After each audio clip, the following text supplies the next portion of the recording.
Hey guys, welcome back to another video, and in this video I will show you how you can exchange or swap USDT coin for Pi coin. So let's get started. So in this case we will be using Bitget. Also, if you guys don't have a Bitget account already, you can use my sign up link from the description below to create one, and that way you will get $15 once you create your account. So let's continue. Now once you're on Bitget, you will just need to go on the markets tab right here. So I assume that you already have some USDT on your account. So just go ahead and click on the search bar now, and you can either click on Pi right here or you can just search it in the search bar. So just make sure that you're clicking on Pi/USDT, that trading pair. Now just click confirm, and here you can just go ahead and click trade.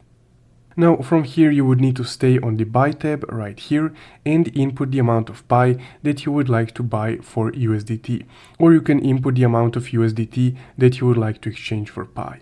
So let's say 5 USDT for 3.39 Pi. Now you would just need to click buy Pi right here, and there we go. Our USDT has been exchanged for some Pi coins. Now if we go to our assets tab, here you can see that our Pi has already arrived. And that's guys how you can exchange or swap USDT for Pi coin. If you found this video helpful, don't forget to leave a like and subscribe. Thank you for watching.